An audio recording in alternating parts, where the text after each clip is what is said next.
Hi friends, welcome to our channel. Rammurthy ఆశ్రమానికి వెళ్ళి అక్కడ పిల్లలందరితో ఆడుకుంటూ ఉంటాడు. చాలా సరదాగా అక్కడ లోపల ఉన్న వార్డెన్ మాట్లాడుతూ ఉంటుంది. అక్కడ ఉన్న ఇంకో వార్డెన్ తోటి, ఆయన్ని చూస్తుంటే నాకు పాపం అనిపిస్తోంది, నేను చాలా తప్పు చేశాను ఆయన విషయంలో అని చెప్తూ ఉంటుంది. తప్ప మేడం, మీరేం తప్పు చేశారు అని అడుగుతూ ఉంటుంది ఆవిడ. అవును, ఆయన కూతురు ఎవరో నాకు తెలుసు, కానీ ఆయనకి చెప్పలేదు. అమరేంద్ర గారు చెప్పొద్దని మాట తీసుకున్నారు అని చెప్పడంతో ఇక రామ్మూర్తి ఈ మాటలన్నీ కూడా వింటాడు. ఆశ్చర్యంగా వచ్చి వార్డెన్ని అడుగుతూ ఉంటాడు. ఏంటి మేడం, ఏం మాట్లాడుతున్నారు? మీకు నా కూతురు ఎవరో తెలుసా? మా అల్లుడు మీతో చెప్పొద్దని చెప్పాడా?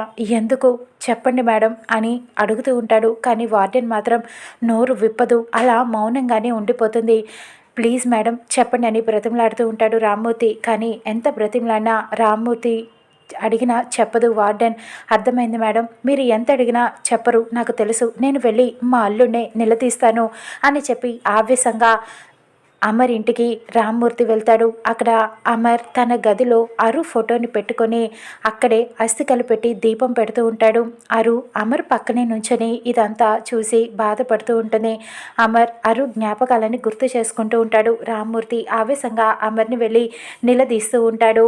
రామ్మూర్తి అడిగిన క్వశ్చన్కి ఇక అమర్ ఏమని సమాధానం చెప్తాడో, అసలు విషయం అరునే తన కూతురు అని తెలిసిపోతుందా? చూద్దాం రానున్న ఎపిసోడ్లో.